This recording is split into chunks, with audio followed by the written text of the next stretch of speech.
Arrancar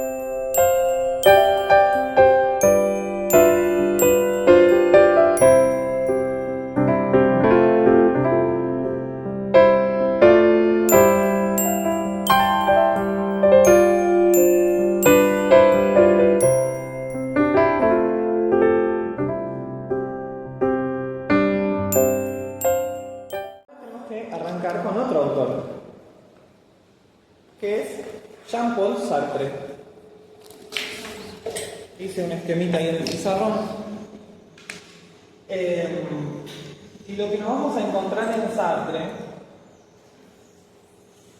es solamente un esquemita para ordenarme a mí y a la clase, ¿no? No es que tenga que copiarlo tal cual, mucho más. Lo que nos vamos a encontrar en Sartre es un enfoque, bastante entremezclado, sintetizado, con una, podemos decir, como una polifonía, una discursividad muy amplia, porque dialoga con casi todo. Desde, lo ven acá, tradiciones filosóficas que nos encontramos en Sartre, como el marxismo, el existencialismo, la fenomenología, corrientes psicológicas ya recontra estabilizadas y establecidas, como el psicoanálisis, la escuela de la Gestalt, el conductismo. Sartre va a ir discutiendo prácticamente todo y sosteniendo una posición novedosa. Va a hablar sobre todo el aspecto fenomenológico de su pensamiento, porque básicamente el texto que tenemos para estudiar es de un momento de la época de Sartre profundamente fenomenológico. Con toques de existencialismo y con toques de marxismo, pero no existencialista propiamente dicho, ni marxista propiamente dicho.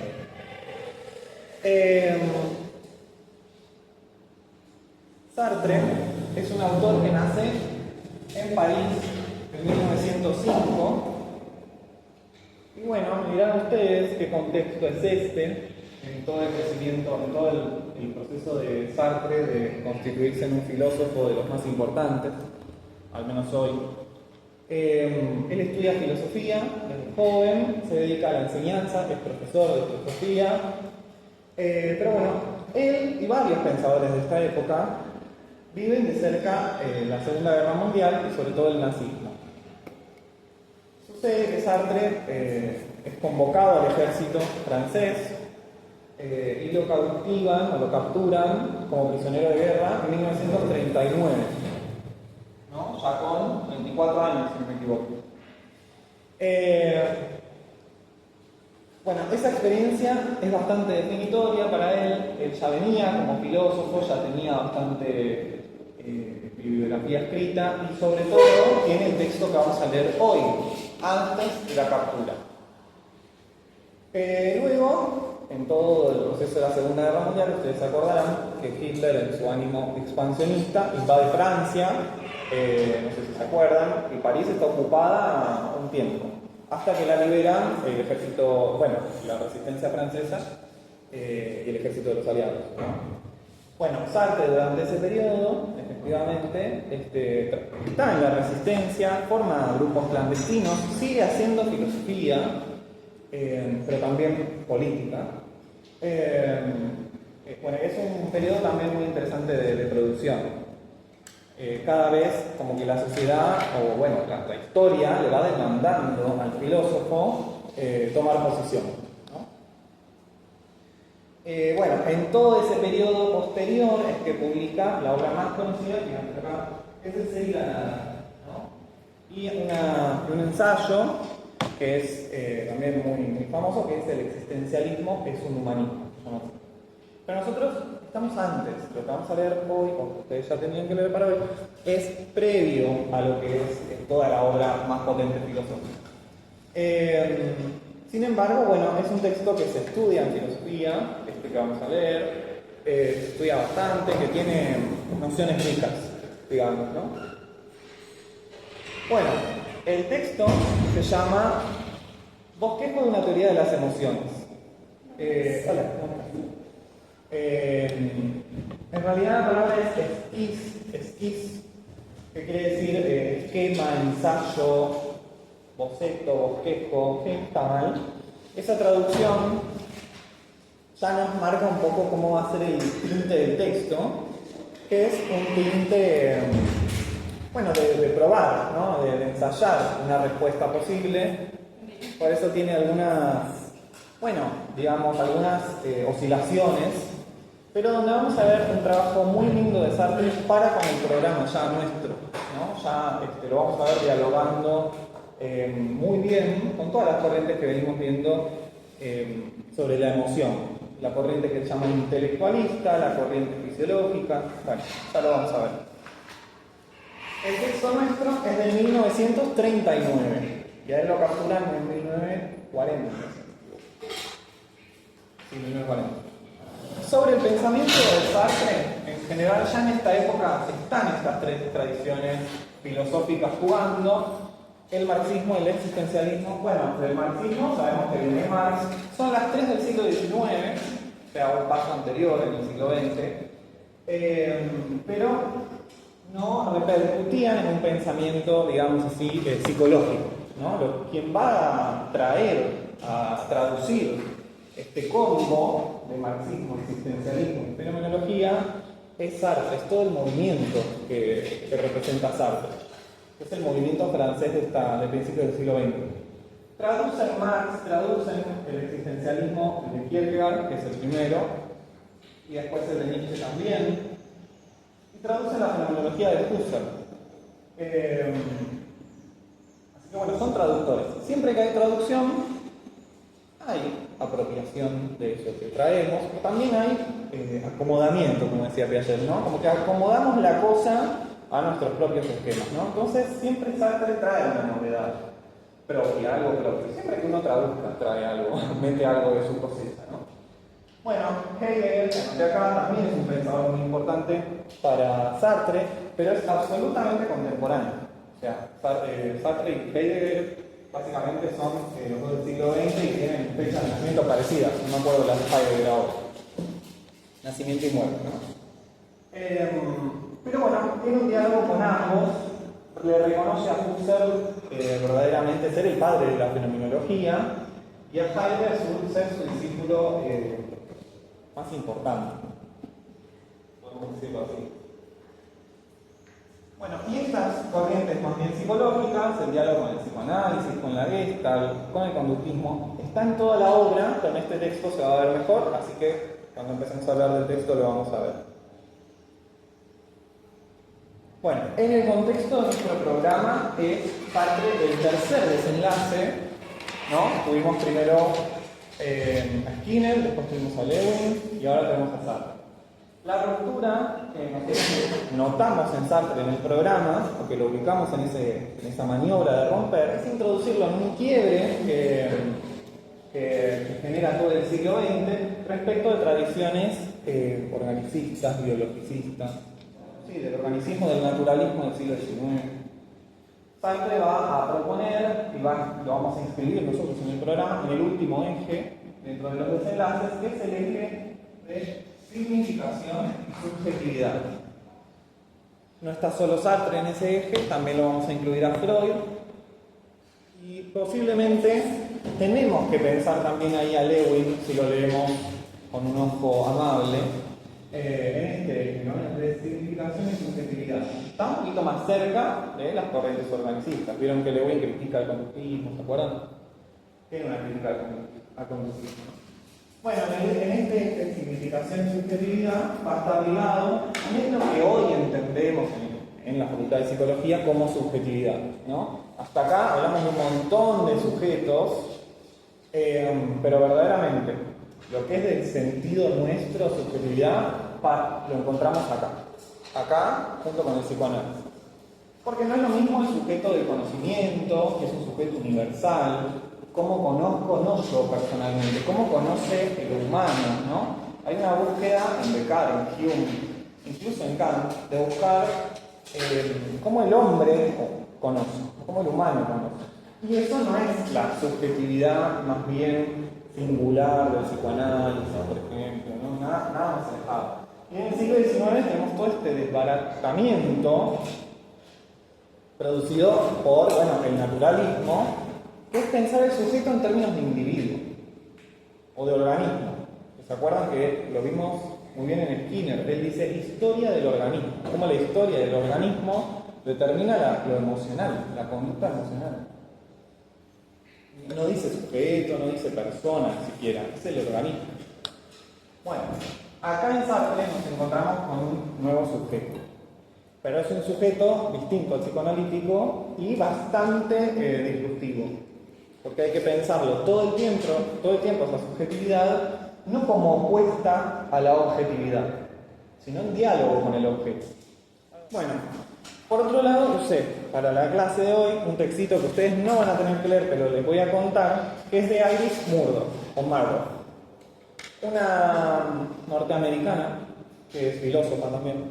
Hay una película sobre su vida, de hecho, me enteré el otro día. Que tiene este librito que se llama Sartre. Bueno, en ese librito, Murdoch plantea que Sartre, al principio de toda su obra filosófica, aborda una filosofía más bien egocéntrica. ¿Noté algo de eso ahí? No. Aborda una filosofía egocéntrica, centrada en el ego, en el yo, ¿no? No es precisamente lo mismo, pero concédanme usarlo como sinónimo. Y que después en la obra de Sartre vemos un paso a algo más social, que va a estar mucho más ligado al marxismo, ¿no? Algo más, un pensamiento más político. En este momento, lo vemos en el texto, cómo va a trabajar las emociones, lo va a enfocar desde este costado, desde pensar la subjetividad individual, no pasar a lo social, más individual, más personal. Bueno, para eso tenemos que reponer primero qué piensa Sartre de la conciencia, que vieron que es uno de nuestros ejes del programa. Lo tomamos en una de las preguntas, me he olvidado.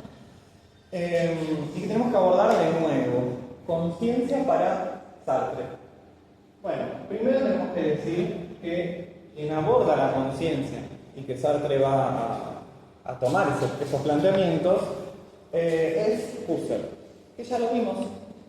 ¿Se acuerdan? ¿Quién habla de Husserl? ¿Quién habla de Husserl? Strasser, exactamente. Strasser es epistemólogo de La miseria y la grandeza del hecho, que le escribe este texto en homenaje a Husserl. Bueno, efectivamente, Strasser, como Sartre, se inscribe en la fenomenología también. Bueno, entonces están marcados por lo que dice el padre de la fenomenología, que es Husserl. ¿Qué nos queda de la conciencia en este autor? Es un tema complejo. Lo que hay que centrarnos es que la fenomenología en general lo que va a abordar es una crítica al dualismo cartesiano. La propuesta de la fenomenología, a grosso modo, es en algún punto dejar de pensar el sujeto como distinto absolutamente del objeto. El sujeto y el objeto conforman en algún punto, dice Sartre en este texto, un sistema, una estructura o una unidad sintética. Esta subversión, esta inversión, este trabajo con la crítica al dualismo cartesiano no es, digamos así, súper recontra original de la fenomenología, viene de Kant, pero la fenomenología toma muchos trabajos de Kant para desarrollar una crítica a Descartes.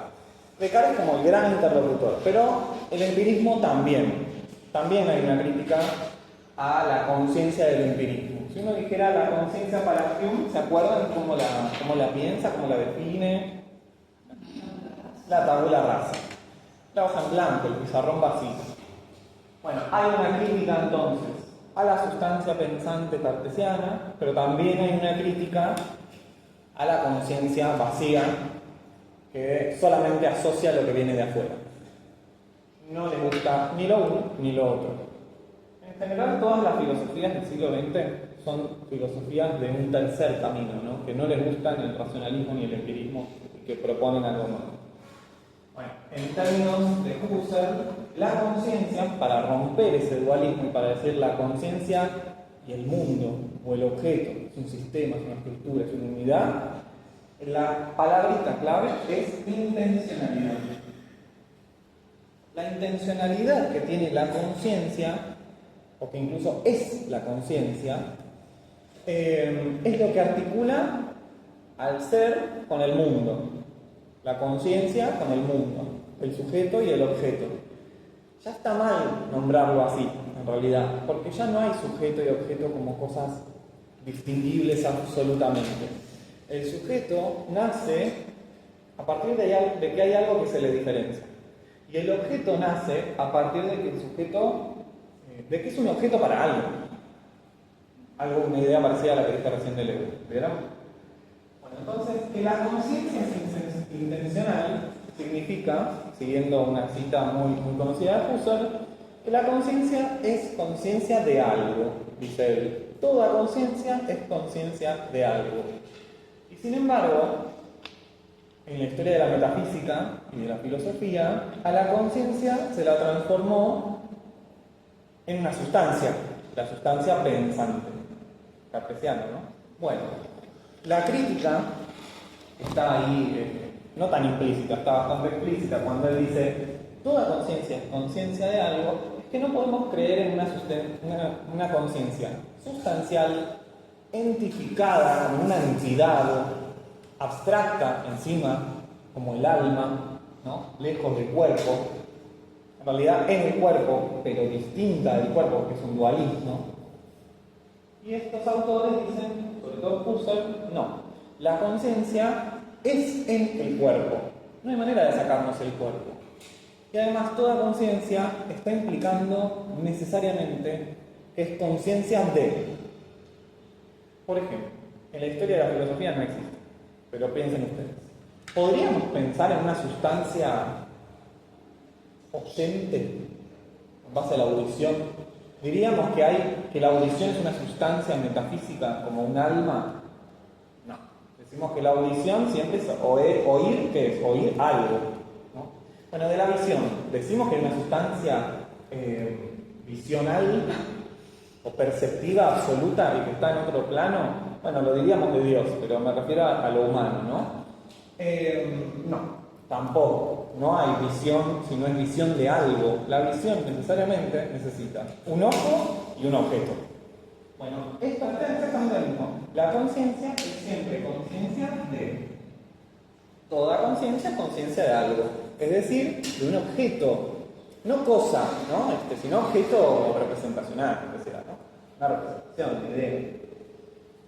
Y el sujeto es eso. El sujeto ya no está más disociado absolutamente del mundo. Bueno, esa es más o menos la argumentación que desarrolla Husserl para decir que la conciencia es intencional. ¿Intencional qué quiere decir? Direccionada, ¿no? Que intenciona, que apunta, que se dirige hacia algún lugar. Y ese lugar es lo que diríamos objeto. Entonces, estos términos para la fenomenología, mundo, acción, cuerpo, son conceptos centrales que vienen a romper con el dualismo. Ya no hay más conciencia y mundo. Toda conciencia necesita un mundo. Entonces hay unidad.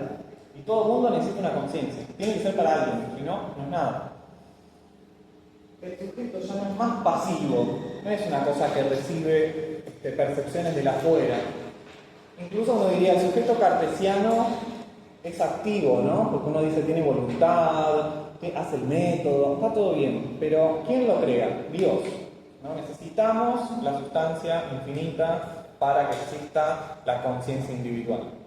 Bueno, acá, y además hay ideas innatas, ¿no? Como las de Dios, las figuras geométricas, que vienen de afuera, que es esta sustancia infinita. Bueno, acá el sujeto es activo. Trascendentalmente activo, diría Kant, ¿no? Pura actividad en ese sentido. Y acá la actividad, el pasito de decir qué es la actividad del sujeto, porque el sujeto es activo, no es la intencionalidad para Sartre, sino que va a ser la significación. Eso es lo que agrega Sartre al planteo de la fenomenología. La noción de significación. Y la libertad, pero ahora ya lo vamos a ver. Bueno, y para terminar con este rodeo, el cuerpo también es una noción eje para la fenomenología, no tantísimo para la de Sartre, si no me equivoco, sino para la de otro fenomenólogo, que es un amigo de Sartre, Merleau-Ponty. Merleau-Ponty trabaja mucho la noción del cuerpo, Sartre también, no es que no. Pero el abordaje más interesante del cuerpo es que funciona también nuevamente, no hay dualismo. No hay dualismo sujeto y objeto, entonces tampoco va a haber dualismo conciencia-cuerpo. La conciencia es conciencia en un cuerpo. Descartes dice, la sustancia extensa, lo que uno diría el objeto, es el cuerpo y el mundo. No es que la sustancia extensa es solo el cuerpo. Las cosas tienen extensión. Entonces las cosas son objetos, pero el cuerpo también. Estos autores dicen que eso no es posible. La conciencia es conciencia, esto ya lo dice Merleau-Ponty, no nos mareemos, dice que es conciencia encarnada. Es la conciencia en un cuerpo. No hay conciencia metafísica lejos de nada. No es distinta al cuerpo. La conciencia está en un cuerpo. Necesita del cuerpo. ¿No? ¿Qué es? Nada. No existe. No es posible. Dios podría ser una conciencia sin cuerpo, pero ¿alguien lo vio? No. Bueno. Entonces, acá tenemos que trabajar con una noción de conciencia que no está dividida, no está separada. Buscamos un hombre, más bien un humano, que es compuesto. No lo podemos distinguir, no podemos analizar en ese sentido. Hay síntesis, ¿no? Si Descartes ama el análisis, estos autores aman la síntesis. O sea, la unión, el sistema, la estructura. Y eso nos lleva a ver la influencia de la Gestalt en el pensamiento de Sartre. Porque la Gestalt busca eso, estructuras, formas. Psicología de la forma. Formas organizadas. Bueno, Sartre aporta eso al campo de la filosofía. La conciencia con el mundo, con el cuerpo, forman una estructura organizada, una forma, no una cosa a separar de otra. Bueno, ahora vamos al planteo propiamente sartreano. En el texto van a ver ustedes que para no decir sujeto y objeto, conciencia y cuerpo, habla de otro concepto que es realidad humana. Realidad humana, y en otro lugarcito, tomando a Heidegger, dice ser en el mundo. Ser en el mundo es un concepto heideggeriano que Sartre trae. Heidegger dice Dasein, un concepto filosófico re importante. Bueno, Sartre, trayendo esto, dice el ser en el mundo. ¿El ser en el mundo qué es? Con guioncitos encima, ¿vieron? No es que hay espacios ahí. Ese juego de puntuación, ese juego ortográfico, es para marcar que no hay el ser y no hay el mundo. El ser es ser en el mundo, es decir, conciencia encarnada. Es lo mismo decir que no hay dualismo. Es lo mismo que decir que toda conciencia es conciencia de algo. Es decir, que hay unidad. Que no hay el ser, no hay el mundo. Es todo una unión. Por eso es muy difícil estos autores porque son profundamente antiintuitivos. Son contrarios al sentido común. Sumemos libertad y significación,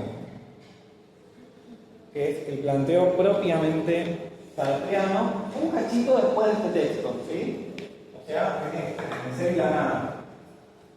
Unos años después de escribir el texto que tenemos que leer nosotros. La actividad del sujeto para Sartre es significar. ¿Y qué es significar? Hacer emerger el mundo. Si no hay significación del sujeto, no hay mundo posible. El mundo es mundo para alguien. Merleau-Ponty dice, el mundo es un mundo vivido para alguien. Por lo tanto, significado, interpretado. La significación es el eje central. El sujeto es activo y construye ese mundo. Bueno, ahora la cuestión es que hay un pequeño problema que introduce la noción de libertad en Sartre. Sartre dice que el sujeto es libre. Bueno, uno diría, todo bien. Hay un problemita con la libertad.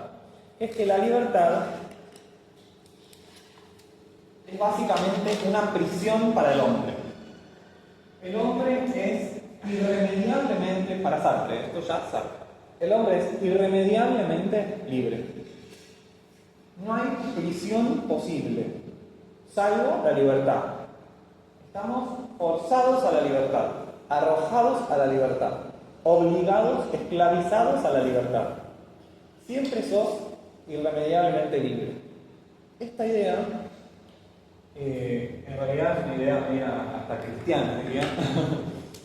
Pero esta idea Sartre la trae y la vamos a ver sobre todo en el pensamiento moral y sobre las emociones. Sobre las emociones también va a decir que somos irremediablemente libres. Y eso nos hace pensar las emociones desde un costado bastante raro y particular. La tristeza, el miedo, la ira, van a ser nociones problemáticas a la luz de un sujeto que siempre es necesariamente libre. Ningunos muros que conformen una cárcel son una prisión para el sujeto sartreano. Uno está irremediablemente libre siempre. Porque es uno quien significa. Aunque estés encerrado en una cárcel y te saquen la luz del sol y no puedas ver nada, la conciencia va a estar presente igual. Y vas a poder ver en esos muros. De hecho sucede, ¿no? Si uno está mucho mirando el techo ya empieza a ver porno. No es posible que nos libremos ni siquiera una vez que la conciencia está, no nos libramos de esa conciencia. Y como el sujeto significa, puede transformar todo, puede negar lo que se nos da. Esa es la libertad para Sartre. Y la conciencia es móvil, y se mueve, y puede, incluso lo que se te da como un hecho, supuesto para el positivismo, uno lo interpreta, lo significa, lo modifica. Esta movilidad de la conciencia es lo que hace que el sujeto sartreano sea libre. Bueno, esta paradoja es lo que lleva a Sartre a decir, si bien la conciencia es siempre libre, hay dos modos de la conciencia. La conciencia reflexiva y la conciencia irreflexiva. Porque uno con la libertad necesaria o la asume o la niega. Vamos a ver que la emoción, parece en el texto, las emociones para Sartre son negar nuestra propia libertad. Suena fuerte, pero ya lo vamos a ver. Lo reflexivo, la conciencia reflexiva, es la conciencia que se asume libre, que se emancipa, que sabe que el mundo no es distinto de ella y que tiene la libertad de significar. Se asume esa libertad, se afirma esa libertad. La conciencia irreflexiva es lo contrario. Es la conciencia que se niega a su libertad. Y ahí aparecen los derroteros, ya vinculándonos con el psicoanálisis, que toma un montón del psicoanálisis, los derroteros de la neurosis. La neurosis, la histeria, los cuadros patológicos, psicopatológicos del psicoanálisis clásico, son interpretados desde esa luz, como una conciencia irreflexiva, que niega su propia libertad. Pero Sartre no dice inconsciente. Sartre no cree, no conceptualiza un inconsciente. Sartre aborda siempre desde el plano consciente. Para él, creer en el inconsciente es ser irreflexivo, es negar tu propia libertad. Siempre sos consciente. La cosa es de qué manera. La conciencia irreflexiva es la que hace que uno se aleje de esa libertad. Y ahí es donde aparece el síntoma psicoanalítico, ¿no? O las emociones. Vamos a ver. Este planteo es lo que hace que esta autora que les nombré, Iris Margot, nombre a Sartre como un racionalista, pero romántico, como una cosa rara, ¿no? Como se nota un poquito de racionalismo, ¿no? En hablar de la conciencia reflexiva, pero reflexiva no racional. Acá él se aleja de pensar las cosas desde lo racional, lo lógico, lo intelectual. Reflexivo en un sentido de apropiarse de la libertad de significar el mundo. Nada más. Tengo una cita del Ser y la Nada, donde Sartre dice: la libertad no es otra cosa que la facultad reflexiva imaginativa de la conciencia, es decir, su movilidad, su tendencia a negar lo dado. La imaginación es importantísima para la fenomenología porque la imaginación es crear algo en ausencia, ¿no? Imaginamos algo que no está. Entonces es un poder muy fuerte para la fenomenología, un poder fuerte de la conciencia, ¿no? En Laskis, en el bosquejo de una teoría de las emociones, trabaja la crítica al método, ¿no? Primero va a abordar lo metodológico y va, a insinuar un poco cómo sería el método de la fenomenología para él, ¿no? Primero lo que va a abordar es una crítica tanto a la introspección como a la observación y a la experimentación.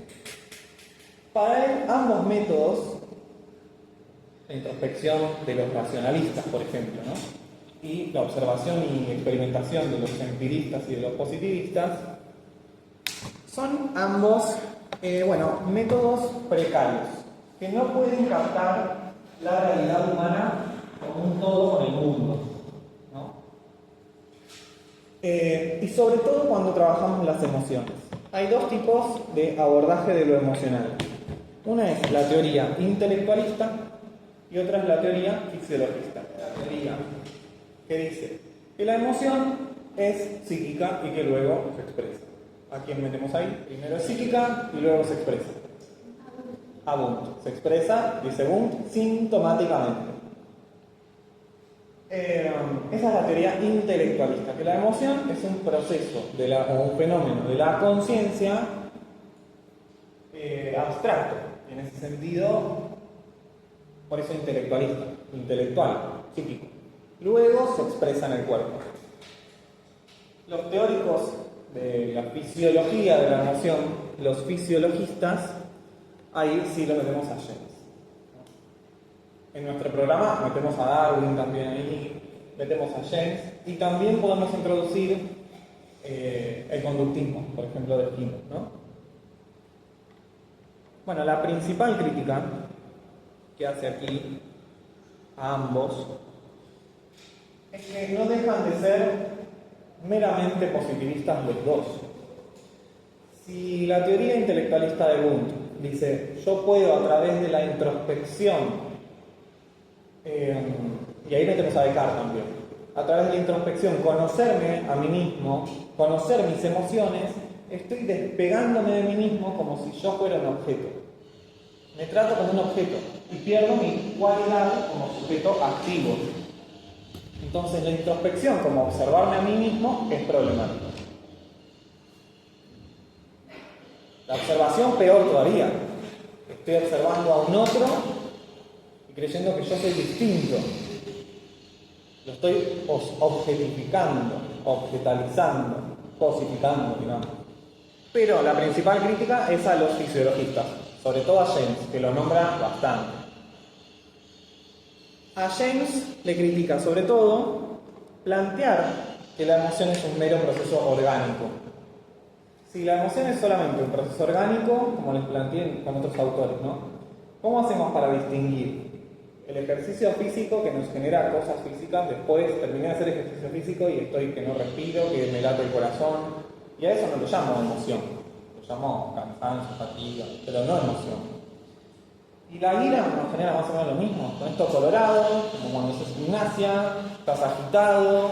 Bueno, ¿cómo distingo eso? ¿Cómo distingo la ira del miedo? Se pierde la diferencia, la coloratura personal de cada emoción, única de cada emoción, o sea, la propiedad individual de que el miedo no es la ira y la ira no es el miedo, y estamos todos de acuerdo. Para distinguirlo, Sartre dice, hay que aportar la noción de finalidad. Y va a decir que la finalidad de la emoción es la significación. La emoción tiene sentido. Y ese sentido es lo que permite distinguir entre emociones. Pero bueno, uno diría, James también plantea algo del orden de la finalidad. ¿Cuál es la finalidad de las emociones en Darwin, en James? ¿Se acuerdan? La finalidad, el objetivo de las emociones. de las expresiones innatas, instintivas, la supervivencia. La finalidad es sobrevivir. Luego, que eso fue útil, después se heredó de generación en generación, bla. Y después las usamos para comunicar. Sí, está bien. Pero es secundario. James le da esa vueltita y dice, bueno, comunicar es también un acto adaptativo. Necesito, gracias a la comunicación y que tengo conciencia, sobrevivo también. Es adaptativa. Pero no es el costado de la finalidad que trabaja Sartre. Para Sartre, la finalidad es darle sentido a las cosas, al mundo. Entonces, la emoción también crea y construye un mundo. Pero yo les dije, la emoción es o pertenece a la conciencia irreflexiva, a la que niega su propia libertad de significar. Entonces, ¿cómo conciliamos este punto, ¿no? Bueno, lo primero que dice Sartre es que esta conciencia de la emoción, que la emoción es consciente, dice él, criticando a Freud, la emoción es consciente, no es que la emoción surge por conflicto de fuerzas psíquicas profundas, la emoción es consciente, es una estructura organizada, dice él. Creo que, si no me equivoco, la primera definición, pero Sartre te da como 10 en este texto. Definiciones de lo que es la emoción. Según a quién le va discutiendo, ¿no? Si discute a James, dice, la emoción no es un caos orgánico, la emoción es una estructura organizada y es consciente. Si discute al conductismo, por ejemplo, nosotros tomamos a Skinner, pero en realidad Sartre me parece que dialoga más con Watson. Pero bueno, si critica el conductismo, dice que está bien pensar a la emoción como conducta. Bueno, la podemos pensar como conducta. Pero no es la conducta del conductismo, no es la conducta de la observación. Es acción, también es actividad, pero es actividad de significar. No es lo mismo la conducta del conductismo que la actividad significante de la fenomenología. Y además no es para adaptarse al mundo, para sobrevivir, sino que es para interpretar al mundo, para hacerlo de hecho existir. Antes del acto de significación no hay mundo para alguien. Entonces, significar es un acto trascendental. Sí. No contradice con lo que no está de acuerdo, no está de acuerdo con que el ser no es una hoja en blanco, pero al mismo tiempo, si no tiene significado, no es nada. A ver, ¿cómo lo entendés? ¿Quién no es nada si no tiene significado? Claro, para mí el mundo no es mundo porque no le pongo significado. Soy el lienzo que voy a darle significado a las cosas, pero al mismo tiempo no está de acuerdo con eso, creo. Es interesante porque de hecho con el empirismo los fenomenólogos se dicen empiristas, pero en un sentido muy raro. Ellos se dicen que todo viene con la experiencia, está bien, pero en realidad, gracias a que el sujeto viene con algo, no está vacío, y ahí puede interpretar, tiene categorías, tiene formas. Así que es un punto complicado porque hay contradicción, pero la contradicción es una potencia del pensamiento de Sartre, no es un problema. En ese sentido, él dice que yo tengo la libertad de significar, vengo con la posibilidad de significar, y en eso el mundo existe. Sí, como que entendemos que soy un papel y el lápiz al mismo tiempo. Me encantó. Bueno, y con la Gestalt dice, cuando critica la Gestalt más o menos, en realidad no la critica tanto, sino que la tolera, la introduce en el pensamiento, dice que la emoción es forma funcional.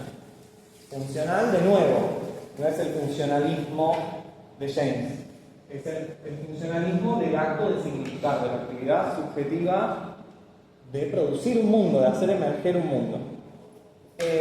Cuando esto repercute en la clínica, tiene otra consistencia. Es decir, cuando uno de esto hace una psicoterapia, pero todavía no llegamos. Hay una psicoterapia que es fenomenológica y existencial. Insisto, con el psicoanálisis, ¿qué te va a decir? Que la emoción no es un resultado de un proceso profundo en el pasado, del trauma. No es una fuerza, no son fuerzas en una dinámica que se contraponen, como el yo que se pelea con el super yo, con el ello. Bueno, entonces para Sartre no es algo profundo, no es algo inconsciente, no es algo en relación con el pasado tampoco, sino que la emoción es conciencia que actúa. donde se ve más claramente que la conciencia está actuando. Sí. Excelente pregunta. Él dice que la voluntad, que no es voluntaria, que no tiene que ver con la voluntad en un sentido cartesiano, sino que la voluntad es una manera que nosotros tenemos, las personas, de disfrazar lo reflexivo, que es lo más ligado a la libertad. Así que en cierto sentido hay algo volitivo también en la emoción, pero es un tema muy complicado. En tal caso, ya que la voluntad también es un eje del programa, uno puede tomarla, si lo preguntan, desde esta arista, desde la arista de la libertad. Es conciencia en acto, que es un actual. Lo que pasa es que en el sentido común, cuando vivimos, cuando aprendemos cosas, y vengo caminando a la facultad y apoyo la compu en la mesa, la conciencia está siendo irreflexiva, cree que no está actuando, cree que hay una mesa y que yo dejo ahí en la mesa y la mesa se soporta sola y la compu se soporta en la mesa, sentido común, ¿no? Pero ahí somos irreflexivos. Si somos reflexivos, si tomamos la conciencia reflexiva, uno se da cuenta que la conciencia siempre está en acto en el sentido de que significa. Si yo no veo que esto es una mesa, si yo no la interpreto como mesa, no voy a dejar nada arriba de la mesa. Incluso capaz pienso que es blanda, qué sé yo, porque tiene que ver con el acto no voluntarioso, pero sí consciente y reflexivo de atribuir significado al mundo, ¿no? Y eso es la conciencia reflexiva. Bueno, en la emoción es donde vemos la conciencia en acto más claramente. En los síntomas también. Pero siempre está en acto la conciencia. Finalmente, en el tercer punto del texto, es donde está la parte más rica, digamos, porque está su planteo más propio, ¿no?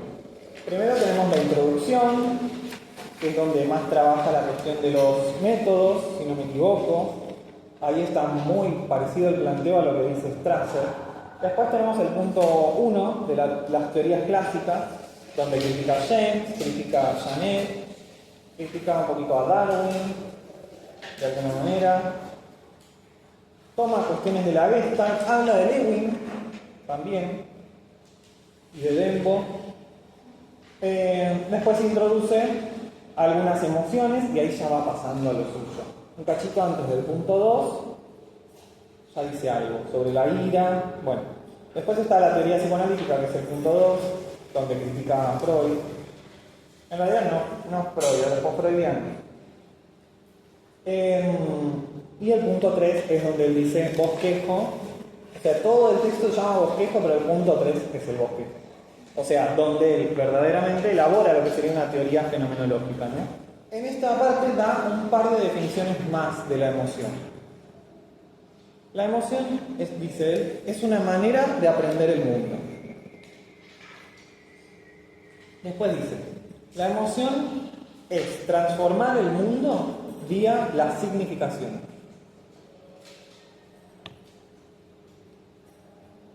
Pero ¿de qué manera transforma el mundo? ¿De qué manera aprende el informarlo en ese aprender? No solo de captarlo pasivamente como el empirismo. ¿Sí? Esta cuestión de la transformación es central. Bueno, ¿de qué manera? Tenemos el miedo, por ejemplo. Y él analiza dos tipos de miedo, el miedo activo y el miedo pasivo. Tomemos como ejemplo el miedo pasivo. Veo llegar hacia mí una fiera. Mis piernas flaquean, mi corazón late más débilmente. Me pongo pálido, me caigo y me desmayo. A eso se llama miedo pasivo, ¿no? El paralizante, digamos. El desmayo por un susto. Quería recordar, por cómo está escrito el texto, que Sartre escribe literatura. Antes de hacer filosofía, durante y después escribe novelas. Entonces escribe también de esta manera, como tratando de darle un velito romántico a la cuestión, ¿no? Bueno, a primera vista, nada menos adaptado, dice él, ¿no? Claro, yo me desmayé y viene el lobo. La adaptación, la supervivencia, te la debo, ¿no? Nada menos adaptado que esa conducta que me entrega indefenso al peligro. Y sin embargo, se trata de una conducta de evasión. Dice, el miedo pasivo cuando te desmayás, cuando te paralizás, es una conducta de evasión. Uno diría, no, estás entregando. Bueno, ¿qué tipo de evasión? Ven que ahí hay ideas de finalidad, hay una teleología, hay una finalidad, una conducta para algo, con un fin. Y ese fin es la evasión. El desmayo es aquí un refugio, dice él. Pero no vayamos a creer que es un refugio para mí, que trato de salvarme a mí mismo, de dejar de ver a la fiera. No he salido del plano irreflexivo, estoy en el plano irreflexivo.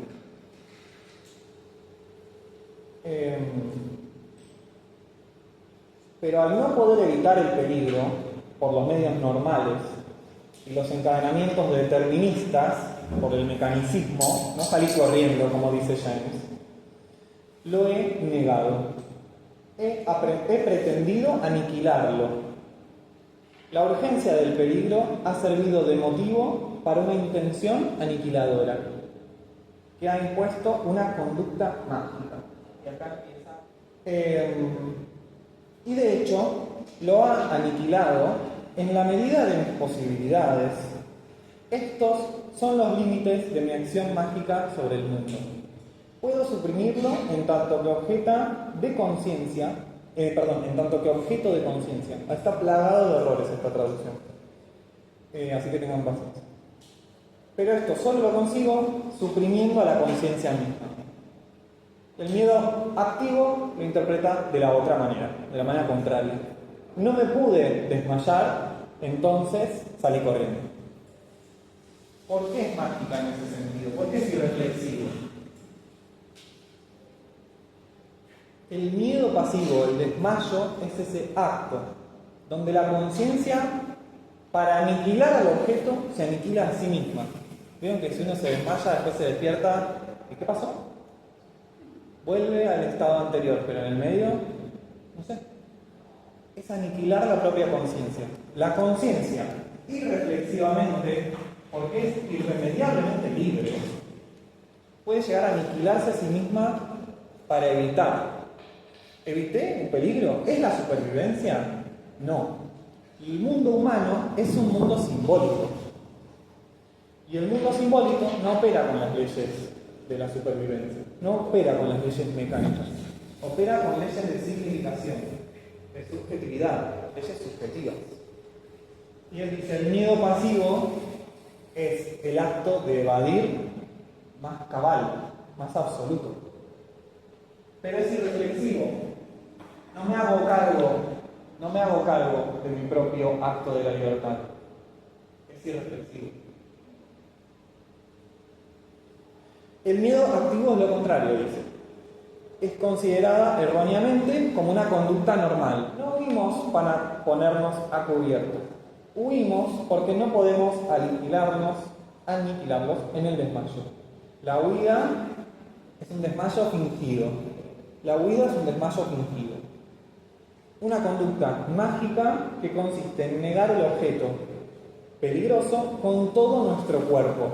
Está la cuestión del cuerpo, nuevamente. Una forma de olvidar, de negar el objeto.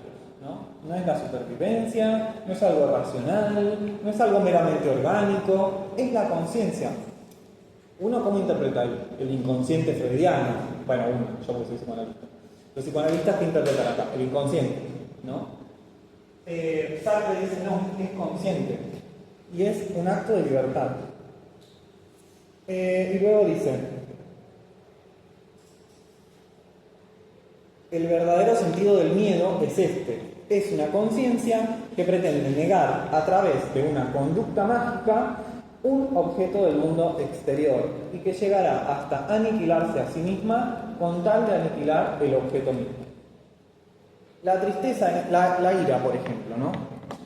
La ira, cuando golpeo la mesa porque estoy enojado con mi madre, pego la mesa. Homero Simpson, cuando hace el puño al cielo, muy antiguo, ¿no? Bueno, hace el puño al cielo, ¿no?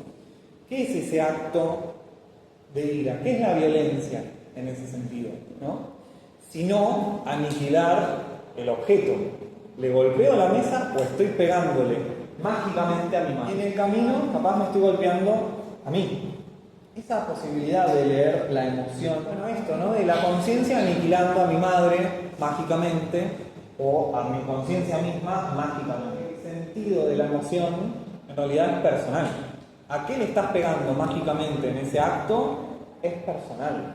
Medio que lo descubrís en un análisis, ¿no? Él apuesta a un psicoanálisis, de hecho habla de psicoanálisis existencial o psicología fenomenológica. O sea, él plantea que hay que hacer el diván, ¿no? Pero desde otro lugar, con otra clave de lectura, ¿no? ¿Qué es la tristeza? Esa conocida. La tristeza es poner en pausa, dice él. La tristeza es posponer la obligación, suprimirla incluso. Con la tristeza quiere decir ese acto, ese momento donde todo aniquila el deseo, las ganas. La tristeza suprime la obligación, la pone en pausa. Intenta hacer neutra la realidad, ¿no? Cuando todo te da lo mismo, haces neutra la realidad, como que no tiene matiz, no tiene color. Y de esa manera hacemos que no nos exija más. ¿Qué es el llanto? Él te analiza no solo la emoción tristeza, sino la conducta del llorar. Y en este caso dice que la paciente le iba a contar a Janet, o tenía que contarle, la confesión. Tenía que ser la confesión. No sé, iba a decir una verdad reveladora. Tiene tal crisis de angustia que no puede decir nada. Llora, un caos. ¿Qué es ese llanto? Janet lo había interpretado algo así y él le da una vueltita de rosca. El llanto es buscar conmover al otro. En realidad había dicho Janet. Y él agrega, el llanto en realidad es negar la urgencia de cualquier problema, negar la urgencia del problema y sustituirla por la urgencia de tu estado. Ahora hay otra urgencia. Negaste la urgencia del acto verdadero que hay que transformar, que hay que cambiar, ¿no? Bueno, y aquí llegamos efectivamente a qué es lo mágico. La emoción crea un mundo mágico. Un mundo mágico donde creo que golpeando al cielo le estoy pegando a par. Por ejemplo, la ira, que si me desmayo ya no hay más urgencia de la situación, la fiera no me va a comer, no existe más la fiera, no existo más yo, no hay problema, ¿no? Implica la magia, implica en realidad ese factor donde uno está transformando el mundo y donde se ve claramente. Como con una conducta creo que estoy haciendo más de lo que estoy haciendo, ¿no? Por eso hay algo irreflexivo, crítico. Sartre con la emoción dice que esto es conciencia irreflexiva y que hay que reflexivizarla, digamos así. Hay que volverla reflexiva. Hay que volver a la reflexividad porque es el momento donde uno se hace libre. Y si uno transforma el mundo, ya no mágicamente, sino realmente, es cuando pudo salir de la irreflexión. Cuando pudo volverse reflexivo en ese acto de libertad. Entonces, Sartre cree que la emoción, o tiene esta idea de la emoción, que es que en algún punto el trabajo en un diván, el trabajo en un análisis existencial, no es un psicoanálisis tradicional, tiene que implicar una reflexión purificadora, dice él. La reflexión purificadora nos puede librar del mundo mágico de la emoción y pasar a un acto verdaderamente transformador. La reflexión purificadora no es racionalismo, Suena racionalista, suena Descartes, ¿o no? Medir las pasiones. No es racionalmente, no es cognitivamente. Es una reflexión en el sentido de la libertad. Y la magia, o la conducta mágica, este mundo mágico de que habla Sartre, lleva a un punto de producir un fenómeno de creencia. ¿Qué es un fenómeno de creencia? ¿Qué es el fenómeno de creencia? Es el compromiso del cuerpo. Cuando yo creo en la emoción, y yo creo en la emoción, cuando estoy triste, cuando estoy en ira, James diría, bueno, lo orgánico que está primero. Bueno, Sartre dice no, es un fenómeno de creencia. Es cuando el mundo mágico se hace serio. El mundo mágico puede adquirir seriedad, ya no ser cómico. Puede ser ese momento donde yo creo en la emoción y se traduce en el cuerpo. La emoción, en su conducta mágica, puede llegar a una seriedad cabal al comprometer al organismo. Y Sartre dice, que es muy lindo, que en la emoción la conciencia queda atrapada de su propia libertad. Que la emoción y su mundo mágico atrapa la libertad de la conciencia queda presa y no puede salir más. El mundo mágico que se esbozó, que cobró forma, que construí a través de la emoción, abraza a la conciencia y ella no se libra más en el fenómeno de creencia. Y cuando dice eso se refiere al cuerpo, ¿sí? Es que la emoción es la vuelta a la actitud mágica con la aparición del consecuente mundo mágico. Porque la toma como infantil. Por eso dice vuelta al acto mágico. La toma como un acto infantil. Sí. Es conciencia, es la vuelta de la conciencia a la actitud mágica con la aparición del consecuente mundo mágico. Como un modo de existencia de la conciencia, dice él.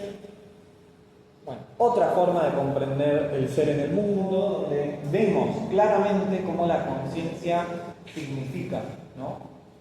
Y ahí trata de entenderla como un poco más, interesante teóricamente. Analizando la emoción, descubro algo que en realidad está todo el tiempo, solo que de una manera irreflexiva. Liberarnos de esa seriedad de la que hablaba en el fenómeno de creencia implica reflexión purificadora, dice. Y lo dice en el ser y la nada, donde trabaja más esto de qué sería la reflexión purificadora. Que acá tenemos que entenderlo no como una maniobra racionalista, de razonar, no es de esa manera, con ideas, intelectualmente, sino que hay que entenderla como ese momento de un psicoanálisis existencial, obviamente, de una psicología fenomenológica, donde uno se hace cargo de su propia libertad, la asume y tiende ahí verdaderamente a transformar el mundo, con un acto, con una acción, ¿no?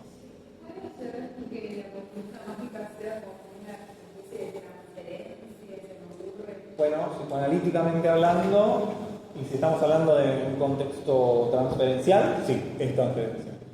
Si no, no, porque la transferencia es en el marco de un análisis. ¿Pero por qué? ¿A qué te referías? Primero estaba pensando en Dora, que decía que al abandonarlo a él estaba abandonando al padre, como una especie de magia, estaba abandonando al padre, y después cuando mencionaron de las cartas, la provocación del hombre de las cartas hacia Freud, diciéndole sentir que cagaba en la copa de tu hija, provocando esa especie, mágicamente provocando a ese padre que al mismo tiempo le atribuye una significación que es algo del cuerpo, porque todo el tiempo el hombre de las ratas quiere provocar a ese padre. Él estudia a la noche, se desnuda y se pone en la sala. Y creo que después se recupera, pero después se muere en la guerra civil. Sí, es un poco trágica la del hombre de la rata. Ahí donde un analista que vería inconsciente, en términos dinámicos, voy a decir ahí, ¿no? Como fuerzas en contra y algo que se proyecta o se transfiere a la figura del analista, como se quiera, Sartre piensa algo reflexivo. No habla de transferencia él, habla de conducta irreflexiva. Pero desde ya que ahí hay algo de la conducta mágica. La obsesión es muy mágica, tiene muchas ideas. Y Sartre en este texto no habla de la obsesión, habla de la histeria.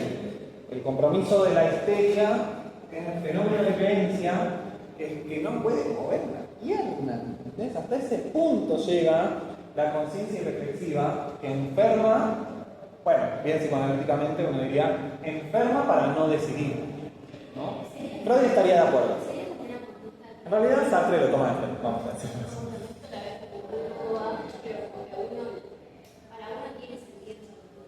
¿Qué cosa?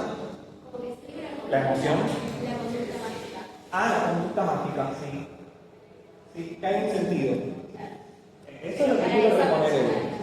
que es para alguien. Eso lo dice en un cachito, no lo dice demasiado en el texto. Esto es para alguien, ¿no?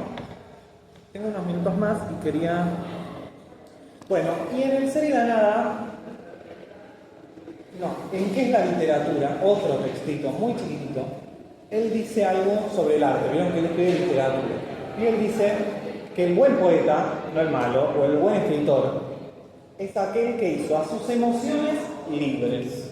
O sea que en Sartre habría un pasito de ser tan crítico con la emoción a decir, también podemos liberar la emoción, ¿no? Con un acto de la libertad, convertirlas en emociones libres. Y ahí ya hay algo transformador, ligado a esto de la reflexión purificadora, ¿no? El verdadero artista es el que pone la emoción actual, y en ese sentido es libre.